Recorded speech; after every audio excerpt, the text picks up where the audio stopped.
This podcast contains real and unfiltered stories that include mentions of drug use, violence, domestic violence, incarceration, and other sensitive topics. Mike, Carlos, welcome to Daring to Survive. It's lovely to have you here. Thank you for having us. Yeah, thank you. Pleasure. Can you guys give us a 1 to 2 minute intro? Starting with Mike, since it's your episode. Yeah, okay. My name is Michael Stepehns. I am currently 5 months out of just coming home after a little over 17 and a half years of incarceration. Welcome. Thank you. At 18 years old, I was sentenced to 22 years to life in prison for second-degree murder and attempted murder. I grew up in a suburban area. On the outside, nobody would ever have known that there was dysfunction in my home.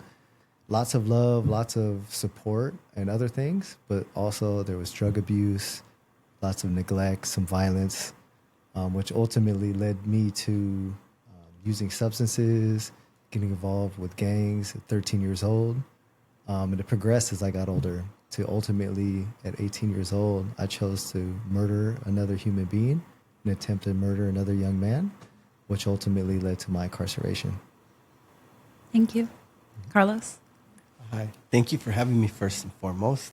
At 18 years old, I also was incarcerated for a crime I did not commit. And I was sentenced to life without the possibility of parole, which ultimately it took 27 years of my entire life to try to find a way to fight that hopeless sentence. And ultimately it led to my determination and change to petition the governor of California, Governor Gavin Newsom, to see if I can be awarded a clemency for my change. And in 2024, the governor gave me a commutation of sentence from life without possibility parole to a 25 to life sentence, which automatically granted me a board of parole hearings. And in my initial hearing in 2024, I was found suitable, and I came home on December 23rd. And I am here today to support my friend Mikey, who I know for almost close to 10 years. And together we embarked on a journey of rehabilitation and made differences inside, educated ourselves, and found a way to encourage each other, uplift each other, and motivate each other to make a difference while we were incarcerated for the population inside. Thank you, Carlos, for this intro. Thank you both. Carlos, we're super excited to have you on a future episode. Mike, you touched upon your childhood a bit in your intro. Could you expand on that and tell us how these different events impacted you and ultimately led you to commit your crimes? I'll say again, like growing up, I grew up in a suburban area, middle class, white family. It was like one of those instances where I had every opportunity in the world and the support around me to make good decisions and to do different things. And I chose not to. And a lot of it had to do with what was going on inside of my home, the family system. So on the outside, from like other people, from neighbors, it looked like we had a great family, which in a sense was true. Not to like say I grew up horribly or anything. And I love my family, but there was like certain things that really contributed to like how I saw myself as an individual. So some of that was like drug abuse that was going on inside my home. Mother and father abused substances when I was young, growing up around that. Was this something that you saw regularly? Like how did you come to experience having parents that were dealing with drug abuse? It wasn't something that off the bat I was like aware of. It was like over time, like seeing these things, that I started learning, oh, that's what's going on in my house. And there was a particular like key memory I have around, I want to say like 9 years old. It was sixth grade. Back in the early 2000s, late 90s, in Los Angeles County, there was this sheriff program called the DARE program that was going around to like schools, giving like presentations of like what drugs were, what gangs were. And I remember specifically this program came into my school. It was elementary school, 6th grade. I'm surprised. You were 9 and they were already talking to you about drugs and gangs? Yes. Yeah. Is that And normal? I mean, I grew up in another country, so that, Oh, yeah. I don't know. Is this the normal thing? That was a normal thing back in the day. Really? In the Los Angeles County, late 90s. Yeah.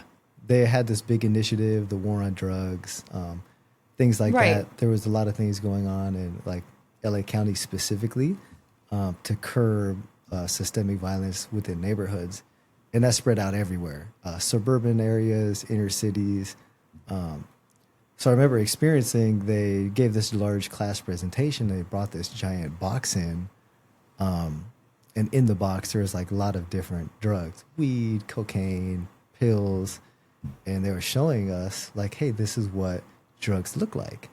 And a lot of times, essentially, like that program was designed to get like the kids to like snitch on their parents or things like that, like a scared straight thing. This is such a culture shock for me. I had no idea this went on in our elementary schools. Sorry, Yeah. go on. So I remember standing in line and I went to go look in this box. And I'll never forget, like some of the things I saw in the box, like marijuana, like other substances, like I had the realization of, oh my gosh, this is what I see at my house regularly.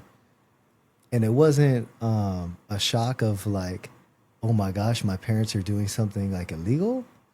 How I took that is, oh my gosh, my parents chose this over me. And I remember because I always wanted to go out and like play baseball or do things, get my father's attention. And a lot of times it wasn't received. Right? I was like by myself, or like I was left to be with my brother, or certain things. I always wanted like my father's attention. So I internalized that as, damn, like they've chosen this over me. Something's wrong with me. And it was this continuous narrative that I always experienced from a younger age, 6 on up, of like I couldn't show emotion. I'm not good enough. What's wrong with me? I have to be more. I have to do more. And this particular experience really reinforced that and created that resentment in me of like, if I'm not even loved by my family, then who am I loved by?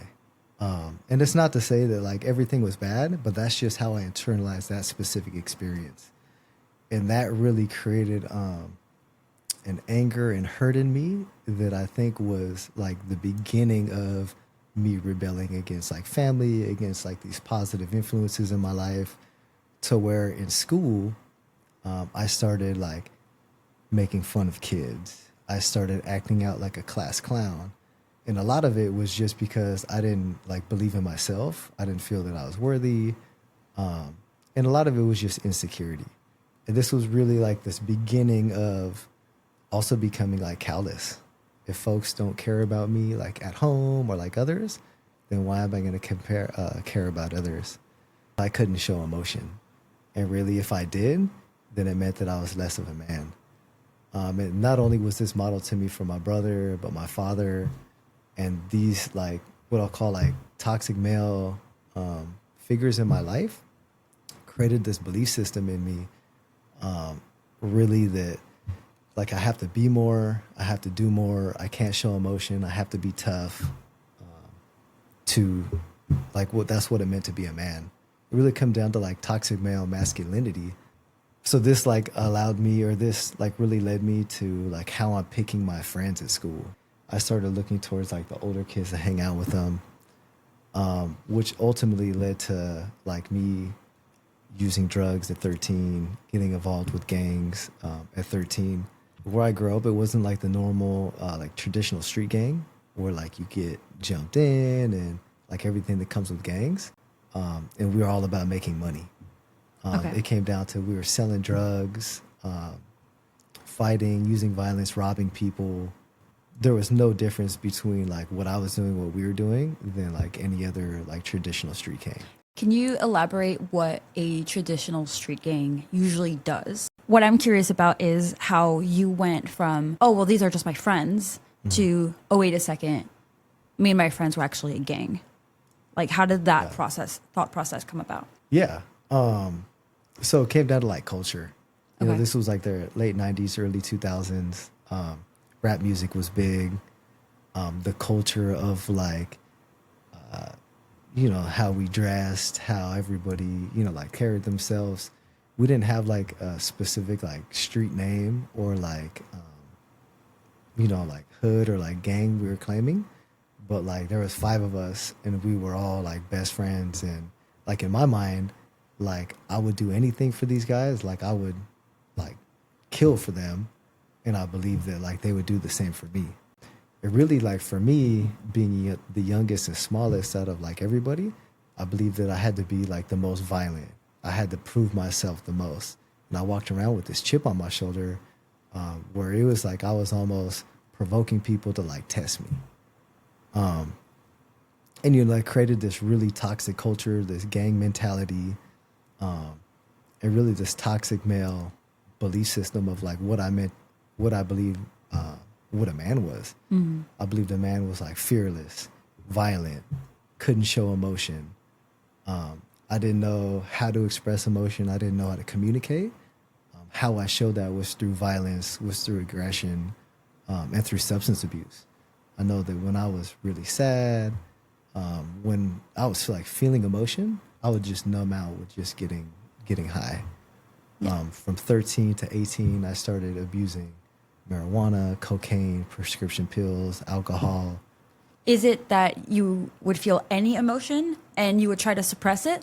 Or is it that the emotion that you were feeling was so strong that you were trying to suppress it? Yeah, I think it's a mix. You Okay. know, I don't think there's like this, you know, duality of like all or nothing. Okay. I know that when I would feel like sad, humiliated, shameful, guilty, if I had like substances around me, like I would drink or smoke weed to try to like numb out. In the beginning, it was more of like a conscious thing. Like I was really sad with what was going on at home. I didn't believe like I was connecting with my family. I was like an outsider. I always compared like my brother's relationship with my parents to mine. So I always wanted to like fit in, or I wanted like more love. So in the beginning, it was like a conscious thing I'm using. Whenever I was like high or partying, it made me more social. I'm like fitting in with people. And then that progressed into like this addiction where like I didn't feel right or like normal, or like I didn't feel like I was myself unless I was high. And it was so much easier, right? It was so difficult to like when I felt shame, to feel that. It felt so scary and foreign to me, because ultimately I told myself like I'm less of a man. Like I'm not good enough if I'm feeling this, so I could just numb out. Because it comes down to like being, you know, like an insecure kid that didn't know who I was, that didn't know really like my place in, you know, my family or my friends, didn't see any opportunity or the love that was actually around me. And I was just trying to find my place. And I believe that like finding substances, finding gangs, finding like these people around me, for me, I was looking for like worth and value outside of myself. And really that's why I continued like this lifestyle I was choosing to participate in, because for me, this external validation felt good. And I became so dependent on it that I was literally willing to do anything to keep it. But I didn't care about like school. I didn't care about work or career. All I cared about from like 16 to 18 was how people were seeing me, how girls saw me, how my friends saw me, how like anybody in my social circle looked at me. Like that became more important to me than anything. I didn't care about my family. I really discredited everything in my life just for like my identity. And ultimately at 18, when I experienced my life crime, like that night had nothing to do with anybody else except me, and believing that I had to prove my worth as a man. Finally in life, that if I proved myself that night, like I would have like the worth and the identity that I was always wanting.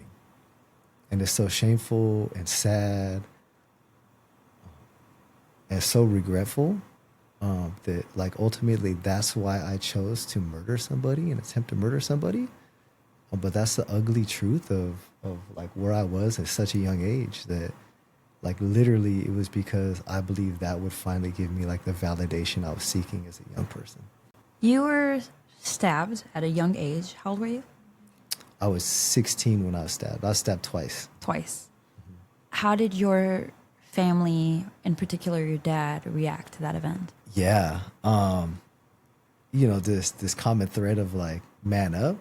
I remember I was 16 years old. I went to a party, and I chose a fight with two older guys. And in the middle of this fight, one of them took out a knife and stabbed me, tried to stab me in my heart.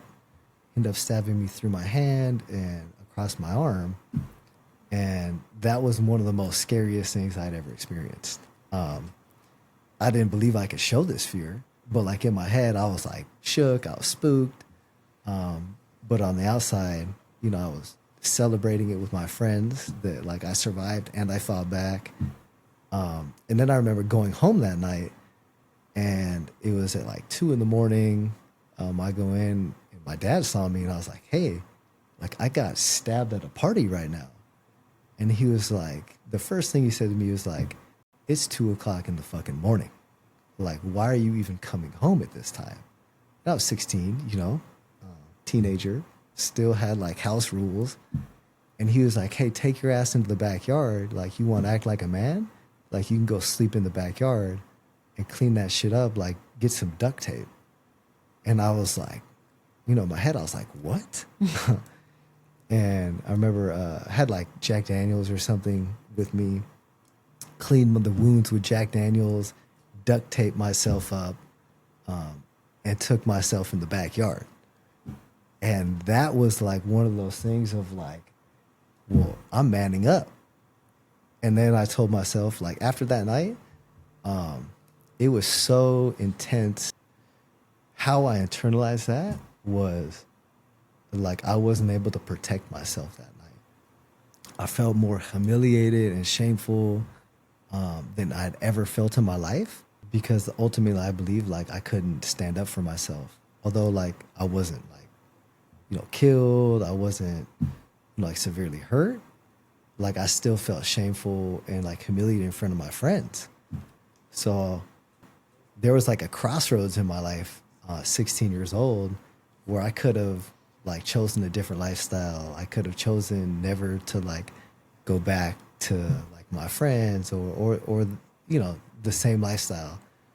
But like I remember like doubling down, like I'll never be caught slipping again, so to say. Like I'll never get caught without a weapon.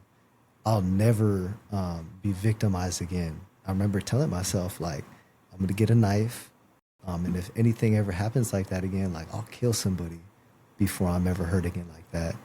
So it took this like extreme perspective and beliefs that I already had about myself, violence, and like how I had to be more and do more as a person to get like worth. And this was like pouring gasoline on the fire. From that day on, like I never was ever without a weapon anywhere. Now I had to prove myself even more, because it was like I showed vulnerability. I had some type of like weakness that people could see that I didn't want anybody to see. So I started fighting more. I started robbing drug dealers at knife point. I started pulling knives out on people. And it was really like, I believe that I was testing people. Like, I dare you to like call my bluff. And this just like was reinforced for the next 2 years, until ultimately like I came to a crossroads one night where like I believed like this was the moment where like I have to prove myself, or like everybody will know that I'm weak. Everybody will know that I'm less of a man, and everybody will know that I'm a fake. So it really was like a catalyst into like the future of me committing ultimately my life crime. Could you talk about your commitment offense, the life crime? Also, I want to say we had a Board of Parole Hearings commissioner come speak to our class, and he made sure to say that he didn't like the term life crime, because here you are today, rehabilitated or rehabilitating, depending on your views on how to conjugate that verb. It led you to serve a life sentence, true, but you're not defined by that crime for the rest of your life. Or maybe you feel otherwise, but I wouldn't define you as it. Could you talk about your commitment offense? Sure. Yeah. So at 18 years old, in 2007, one night, I got a phone call from one of my really good friends saying that somebody had broken into his apartment and that he wanted us to go over there and like check it out. And myself and three of my friends went over there to go like make sure that nobody was in the house. We ended up finding a couple of people in the house, 4 people, and we went over there fully with the intention that like if anybody was in there, like we were gonna beat these people up. Like they broke in, you know, all the things that were going on in my head and the mentality of myself and my friends was like show no mercy. So we go over to this apartment. We find like 4 people in the house, 2 guys, 2 girls, and we ended up beating these 2 guys up really bad. We attacked them, drug them outside, really hurt them, and we ended up letting them go. We said like, "Hey, get out of here." They ended up leaving. And then within a matter of 10, 15 minutes, they came back with around like 24 people. So all these people come, it ends up into like a big brawl. My buddies get hurt. I'm still in the car. And it was one of those moments where, again, it was like I was in a crossroads of like, am I going to get involved in this? Or like, am I going to like run away and hide and, you know, not help my friends? And I remember telling myself, like, so scared, the fear, but I remember telling myself, like, I have to go do this. Like, I have to back my friends up. Like, this is like one of those moments where I can prove myself. Like, I'm not going to let my buddies down. You got to be tough. You got to be a man. Tough, show no fear. And it was this thing where I had this pattern of pumping myself up when I felt fear, humiliation, like heavy emotions, to where I got so angry that I provoked myself to go do something. So I remember getting out of the car and just going and attacking the first people I saw. Ended up fighting 3 or 4 people. Got beat down. My car was kicked in, baseball bat through my window, and then somebody yelled, "Cops!" and everybody scattered and ran. And at that point, like this whole incident could have been over. I could have like chosen not to do anything. I could have chosen to call the cops.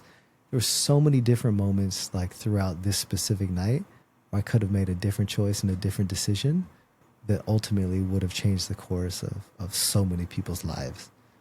But at that time, like that wasn't part of my mentality. That wasn't like at all my perspective. Like I saw that moment as like shame, humiliated. Like I just got beat down. I just took a loss. I chose to get in my car and I drove after the people that were running, trying to hit them with my car.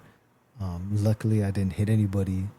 And as I was driving back down the street to go towards my friends, I saw 2 people walking down the sidewalk. And I remember seeing one of them had a skateboard that was mine, that one of my friends had. They was trying to hit these people with it. And when I saw that, it was like, in that moment, I was like, this guy stole my skateboard. And I made him, like, in that moment, responsible for everything that had happened that night, for my car getting destroyed, for my friends getting beat up. I blamed this person. And he had no responsibility at all in it. Like, I had no idea. But in my mind, like, he became the person that was responsible for everything. And, like, in the way I was thinking, like, he became responsible for, like, all of my hurt, all of my resentment, everything I had been feeling. I was so angry at this specific person that I was like, I got to show this person, like, I got to go attack this person. Like, this is the guy who did everything. So I remember, like, telling myself this stuff in my head and stopping my car and getting out. and telling him and his friend, I was like, hey, like, you guys aren't so tough without your friends. Like, what's up now? And I got out and I had the intent. I was like, I'm going to go stab one of these guys. And I remember taking out my knife and walking up to him, challenging him, talking crap to him. And they had turned around. And in that moment, he started walking towards me. I don't believe that he saw that I had a weapon or anything, but I took that as him walking towards me. I internalized that as, oh, this guy doesn't think I'm serious. Like, this guy takes me as a joke. And I remember telling myself, like, pumping myself up in my head of like, this is the moment where like I have to prove myself. Like, everything that I've ever done, like everything that I've experienced, like, I have to show this person that how serious I am. And the dialogue that was going in my head is so disgusting. It's so shameful that allowed me to make the choice of like, I'm going to stab this innocent person. I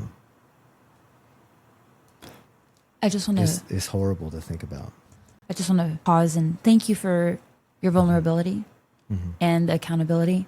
I want to highlight for our audience that every time that you use the word choosing, it's a mark of accountability. At no point do you minimize what you did. Systematically, every single sentence that you pronounce, you always take accountability. And I just want to highlight that and say that it's remarkable. Thank you for being willing to share these thoughts of yours that you deem shameful and disgusting, and it's probably really hard for you to even think about again, let alone talk about on a podcast. So thank you. Let's talk about self-defense. Can you explain your experience using the self-defense privilege during your trial? You know, like how I describe, you know, what I chose to do in my actions that night, today during like this podcast, is much different than I described it at 18 or 21 years old when I was at trial for murder and attempted murder. I didn't understand accountability. I was still very much in denial. I claimed self-defense.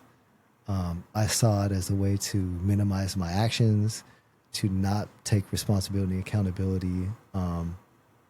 You know, I was so scared of not only, you know, the realization of what I had done, but also the gravity and magnitude that I was starting to understand was so overwhelming for me that saying I didn't do it was like a way of like protecting myself emotionally from really like owning that.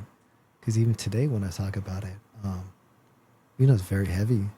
And I can't imagine, right? Like the understanding that I have today, like just the heaviness of how it is to talk about this.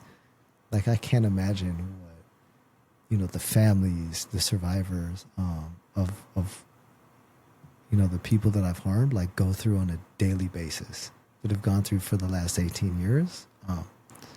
It is unimaginable. You know, like that heavy understanding is with me every single day. But at 18 or 21, when I stood trial, I was just trying to minimize my actions.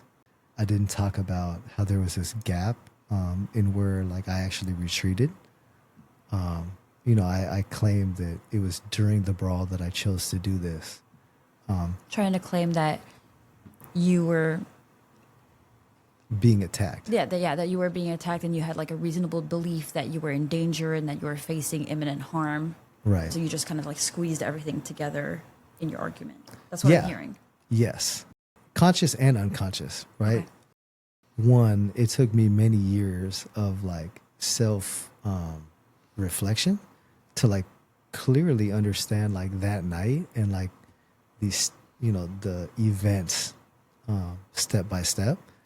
So even, you know, 3.5 years later, when I actually stood trial for this, I didn't have a clear understanding of what happened that night. During my incarceration while in the county jail, I was still using and abusing substances, alcohol, prescription pills, again, to like numb out what was going on. Yeah. So the accumulation of the trauma of the crime itself, because Yeah. even if you were not the one that like suffered the main harm of your crime. It's still trauma for you. And then add that to the substances. It's just like a package of reasons why you wouldn't necessarily remember every single event of that night. Yeah, absolutely. Things like this are very complex. There's no like clear, black and white understanding. So all of that and probably so much more that I and others don't even clearly understand. But at the time, like I believe that I was recounting the facts of the crime to the best of my understanding. And that was at the time like claiming self-defense. Today I understand that that is not the case. Like I made clear, conscious choices and decisions that night. Was there like a sense of like a heat of passion? Absolutely. But today I can say that it was not self-defense.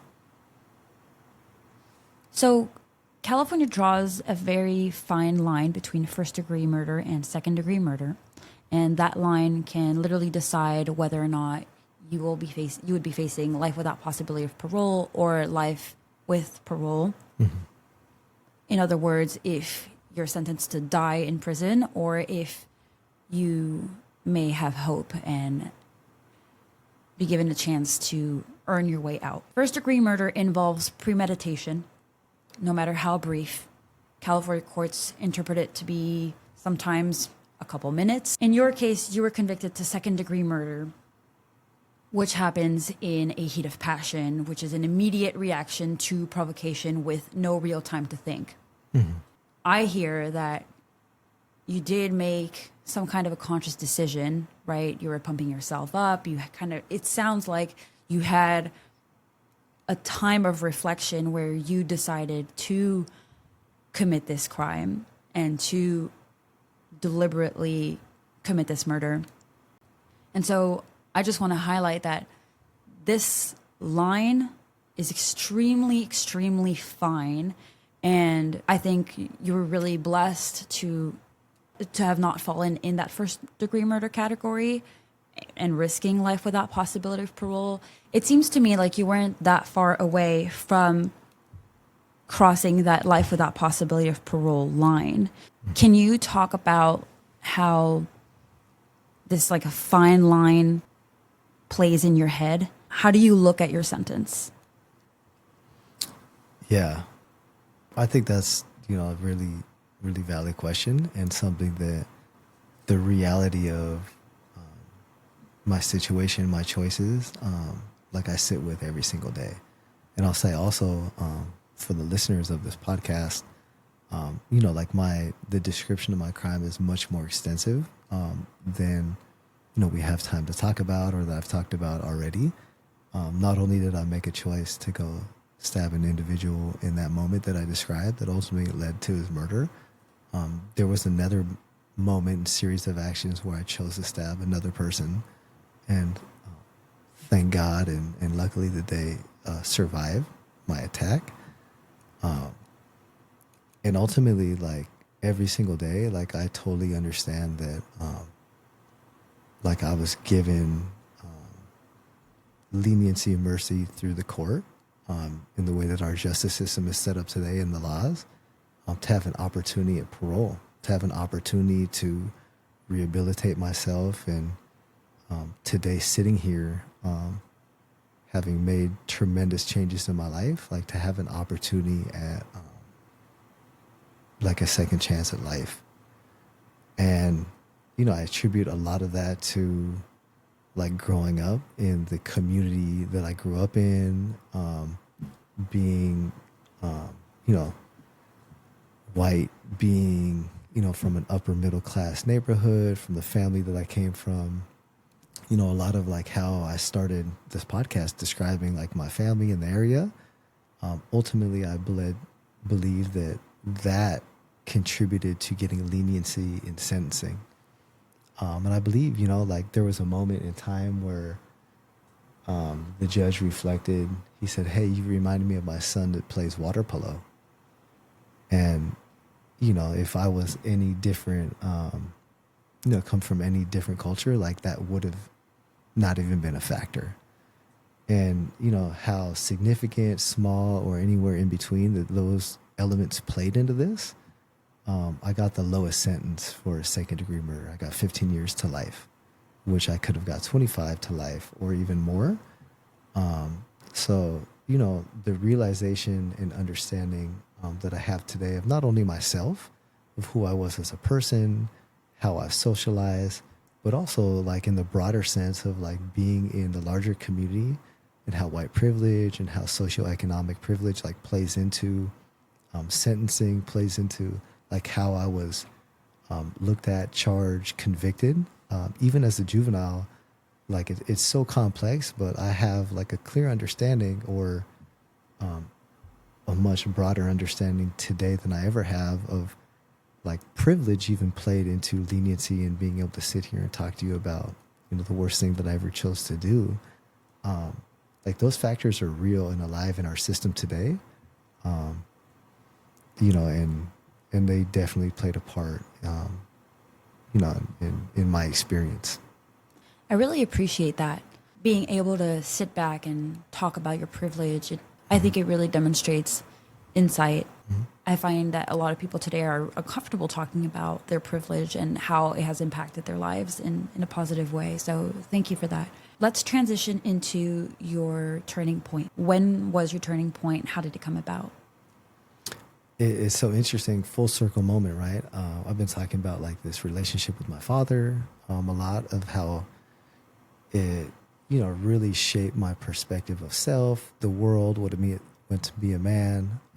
It also shaped my rehabilitation and like this moment of change for me. I remember 21 years old, I was about to stand trial. I remember calling home and talking to my father, and it was like one of the first times that I can recall like where I saw him or heard him like cry. It captured my attention, and I was like, hey man, what's wrong? Like, what's going on? And I remember him telling me, he was like, look, Mike, he's like, I don't think you understand like what is going on with you or your situation. But he was like, you have committed like the most heinous thing and have hurt so many people, like you don't understand that.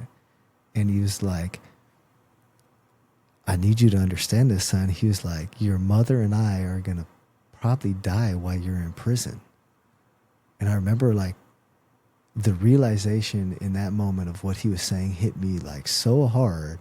He was like, my dying wish to you, because I'm gonna die while you're in prison, is to know that like one day like you'll change your life and maybe have an opportunity to get out. A lot of reflection for me. I ended up hearing the victim impact statements, and that was the most impactful, you know, shocking thing I'd ever heard. I never had an understanding, even at that moment in time, of like what I really did and how I impacted people, like countless people. The gentleman's mother, grandmother, little brothers. Like I had no idea how I truly impacted these people, and it's indescribable how that impacted me. But like the understanding and the burden that like I picked up at that point, like I never wanted to do anything like that again. And I remember telling my father not too long after that, I was like, hey, like I promise that I'm going to change my life. Like even if I stay in here the rest of my life, like I promise that I'm going to do something different. Not too long after that, that was like my first real like big moment of like change in my life, of like understanding what I had done, really like this really impactful moment with my father, somebody who I'd always wanted this relationship with, and like to be seen, to be heard, to like feel loved. Finally, I felt like some kind of like connection, although like, you know, it was in the most unfortunate like circumstances. Like it was like the first time I felt like, damn, like this has been here the whole time. I just didn't see it. And like I messed it up. And that was like very impactful for me. Not too long after that, like on my way to prison, like when you go from like county jail to a prison, you got to go like on a bus to a reception center. And on the way to reception, going to prison on this bus, I was with these older guys that were like the shot callers for like the people I ran with in prison. I remember this guy being a young person sentenced to life. There's a lot of different things that can happen to you while you're in prison. Some of the majority of the things is like you're taken advantage of to like be used to like carry out certain like missions or carry out certain things for like a gang, for the organization you're running with. So I was young, white, sentenced to life. You know, I was going to be used up.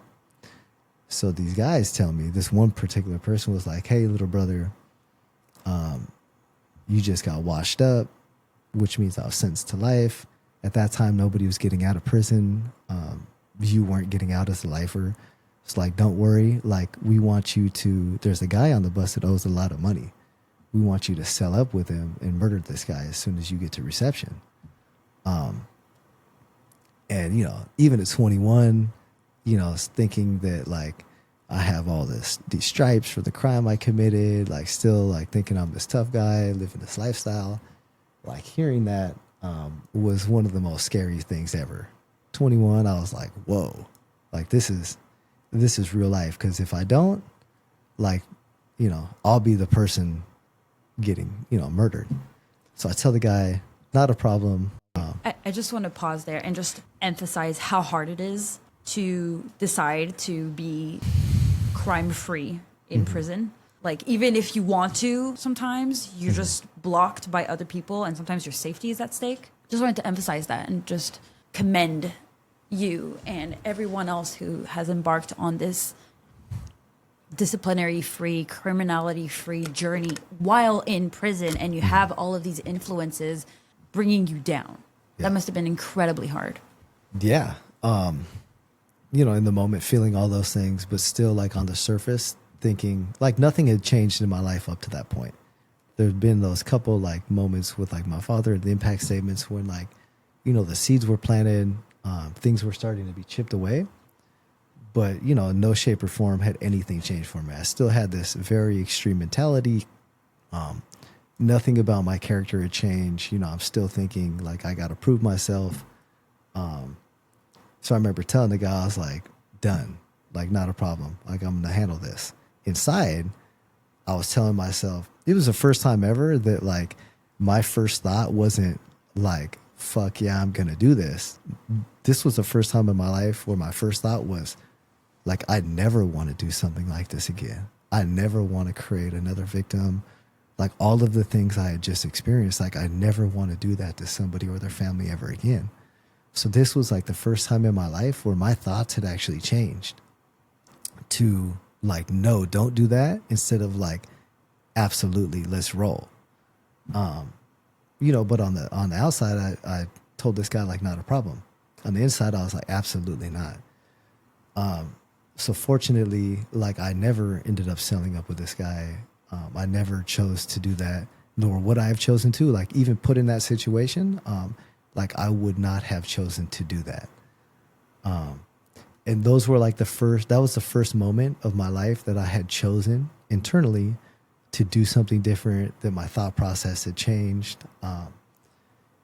So that was like those first moments of like the seeds taking root in terms of like my rehabilitation, of choosing to do things differently. That after that, I remember like really thinking like, I can do something different. I can choose differently. That I started like consciously nurturing like that thought process, like my way of thinking. And ultimately over the years, I started making different choices to really honor not only like the commitment I made to my family, but to honor the people that I had harmed. Over the years, like I really realized that like I had been living my life for other people, to then I turned it inside and I was like, I want this for myself. Like I want things different for myself. I started getting to know myself. And ultimately, you know, really it became like, I want to do this for me. It was not overnight in any sense, but it was through people meeting folks like Carlos, participating in numerous rehabilitation programs, education. Something that I want to note about you that I think is really commendable is how early in your life you had your turning point? So if I understand correctly, you had it at around 23. Is that correct? Mm-hmm. Right.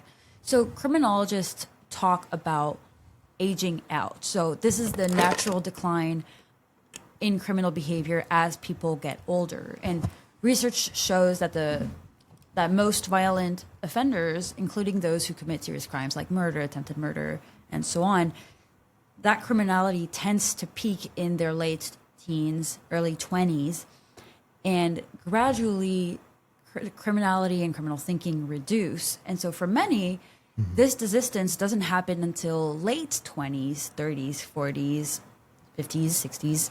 And so the fact that you had your turning point at age 23 when you were still kind of at that peak of criminality, well, when you were still kind of at that peak of when young folks tend to have that criminality, is just remarkable. It's just well before the average person naturally ages out of violent behavior. And just, I think it's just a testimony of the grip that you had over yourself and that how strong that turning point was. It's just remarkable. And I just wanted to highlight that, and that you're just a powerful example of how personal growth and rehabilitation can just outpace the stats. Yeah. Thank you. Let's talk about your living amends, your remorse. Throughout this recording so far, I think your remorse has been extremely palpable. It's evident that you're remorseful, and with remorse comes living amends. And I want to talk about what you've done throughout your incarceration to abide by these living amends, and then what you've been doing since. Absolutely. Something I learned early on, going through like victim impact classes, other programs like AVP. What's AVP? The Alternatives to Violence Project, Okay. Criminals Gang Members Anonymous. I can talk about so many programs, but really like understanding like victim impact,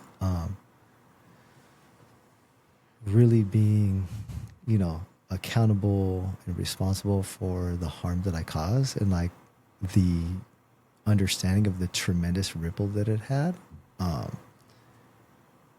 That's something that has impacted my life so significantly, that I carry with me.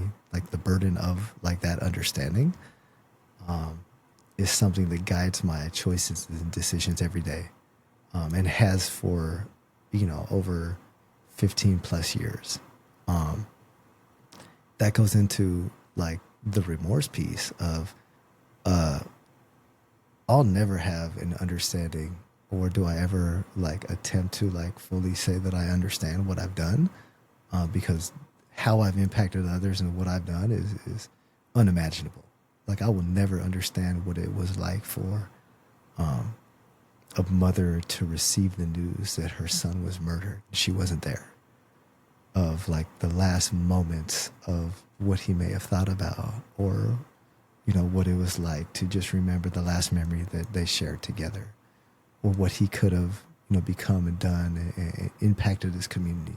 Like all of those things are things that I've thought about and continuously think about like every day. And those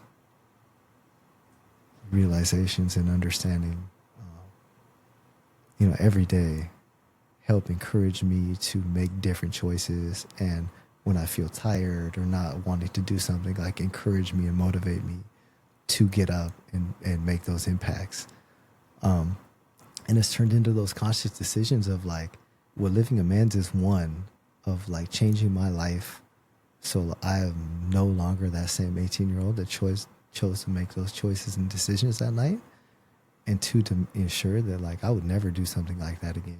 And that if I can, like to have some type of positive impact in the community or the people I'm around. So the hope is like others aren't committing similar like harm and ripping people's families apart like I once did. And that's come in so many different forms of, like I'm sitting down and writing letters to the folks that I've harmed, of like my understanding of how I've impacted them. Have you ever gotten a letter back? Well, no, I've never like sent Oh, sent it. letters out. Okay. I would never want to like bring further harm or like bring things up for folks. Yeah. So not like being able to send it to them is really important. Especially when we're talking about like consent. Yeah. Somebody may not want, to consent to hear from me. Yeah. And like, I'm okay with that. But that I'll call it like flexing like the empathy muscle, like building that of like taking time to do things like that. Participating in programs, doing like community events. Over the years, the gentleman that I murdered loved baseball, like hosting baseball events in his memory, in his honor. To like continue that and like talk about him, talk about who he was as a person, really like continuing to honor him and his family and his spirit as an individual. Like all are part of things I've done to really like honor him. And I'll say that like the work that I've chosen to do over the years, professionally and like personally, have all been, with the mindset of making some type of positive difference in the community, both while incarcerated, like becoming a youth offender mentor or a certified substance abuse counselor, or even today, like the work that I'm choosing to do, is like reentry with at-risk juveniles, or some of the other things we're doing with like reentry and helping, some of the older brothers that are coming out of prison. Just making some type of positive impact is a form of living amends, to honor. So you had an amazing impact on the California state prison system. Can you talk about that? I'll say that like institutions are built to suppress people. And I'm not a unique person in the sense of like things that I've done or contributions. I just happen to be one of the folks that was like given an opportunity. And I want to just like highlight that there's so many men and women that are still incarcerated that are making like tremendous impacts and doing tremendous things. Even like Carlos right here, like has done amazing things while incarcerated, and is doing significant, amazing things in the community today that I can't wait till, he gets to talk about it. But just to like highlight some of the things that we're talking about right now is myself and like 4 other people while incarcerated at VSP helped write the youth offender program, helped create the what they know as the youth offender program in CDCR. California Department of Corrections and Rehabilitation. So throughout the state. Yeah. We ended up developing the entire youth offender program that's still used today.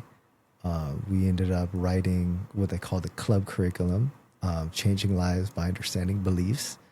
Another program called Pushing Forward, A New Beginning, a program curriculum that's used at reception centers for youth offenders coming in.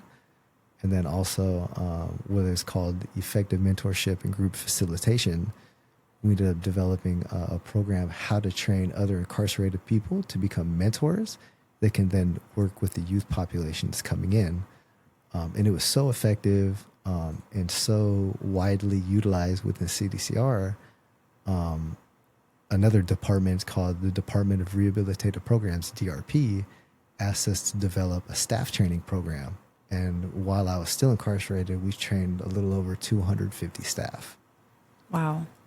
Wow. I think you're a great example, both of you. You're both great examples of the gems that we find in prison. The stereotype, the narrative is that all incarcerated people are bad, and so on and so on. Every single incarcerated person that I have spoken to has been absolutely remarkable. It's not to say that they're all like that, but it is to say that there is a non-negligible population of incarcerated people that is doing amazing things. And this is part of why I'm choosing to do this podcast. It's just to change the narrative and for people to know that there is goodness in prison, and you guys are a prime example of it. Carlos, I want to turn to you for a little bit. Can you talk about that? Can you talk about the good that exists in prison? Sure. There's like very many experiences for me personally that I encountered with Mike while we were incarcerated.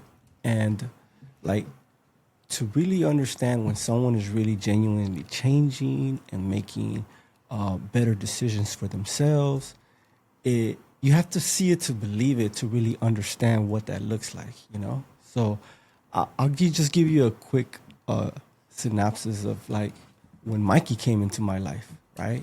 I would be out there fresh to the yard, coming from a shoe program, right? Where Solitary confinement. And I met Mikey, and I used to just pay attention to like, who's this young man always walking around with a folder, leaving early in the morning, because I lived like maybe 3 cells away from him, leaving early in the morning and then coming back at night with that folder. And it just stood out to me because here I was in a new yard where I saw a culture change. No longer was it a violent yard. It was a culture change of people going to school, people going to work, people going to rehabilitation programs. So all of this was happening in the education department. So everyone's coming in with bags, books. The day rooms are filled with people studying. I'm like, wow, here I am in a whole different new environment where everybody is thriving to be better, make better decisions. And Mikey stood out to me the most because like he was the young one coming up to me, encouraging me to attend programs, right? So when I experienced that, I saw so many different men in there in these classrooms making strive for education. Education was huge in these yards. College was huge in these yards. Rehabilitation was huge on these yards. So I got to experience change. And, you know, when you're experiencing it, you want a piece of it. Surrounding myself with all of these men encouraged me to be better. So we had the opportunities to encounter different cultures within this environment. And these cultures were just showing you that there's more to it than just a hopeless sentence. You can actually find yourself within that strive to be better and do better. We are now helping the youth population. So we all made choices that were bad at a certain point in our life. But like you said earlier, the age out statistics, it's true. People age out of their negative thinking, of their negative choices, and then they make these better choices where they're starting to reflect on the impact they had on people. So people do change and people do make better choices and people do contribute. And like we're sitting here right now trying to change that stigma of thinking that because you were incarcerated, you're still the same person. I'm not defined by my past. I think that we define ourselves based on what we do every day to make a better impact on life, a better impact on our families, a better impact on the communities we hurt.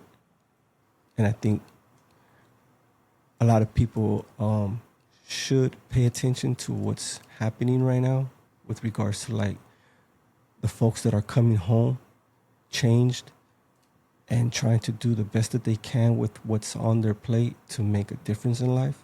There was for many years never a sense of like, we're doing this to get out, or like any of the programs we participated in, or like the things that we eventually like created. None of that was with the hope of like, hey, this is going to help us get out. Nobody's getting credit for anything like this. This was all in the sense of like, this is the right thing to do. Even if like we stay in prison for the rest of our lives, like this is the right thing to do.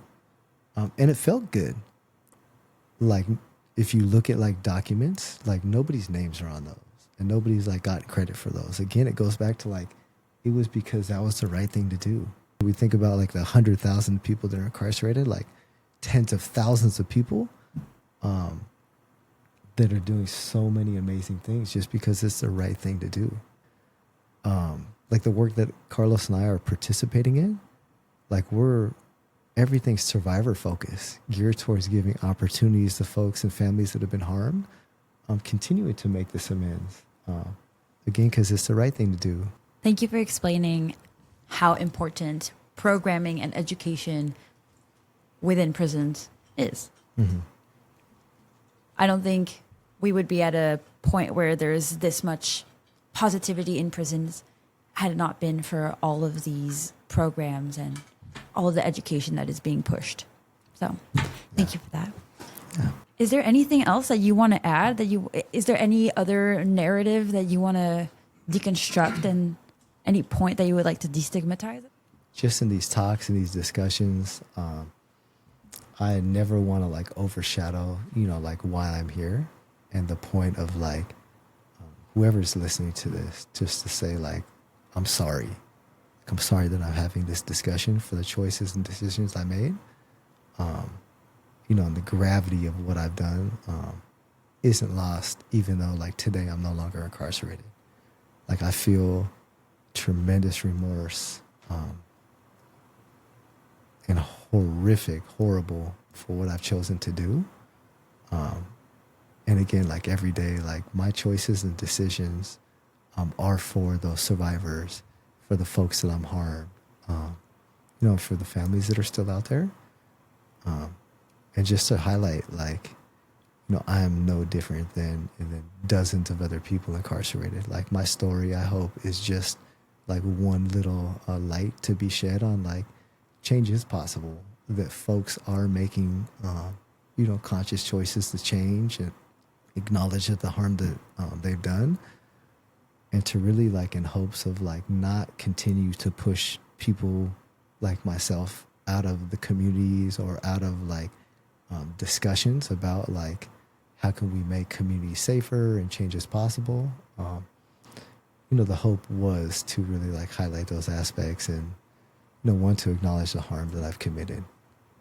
I think you did a great job doing that. Mm-hmm. Thank you so much, Mike and Carlos. Thank you for having us. Well, thank you for coming. We're the lucky ones to get to hear your story.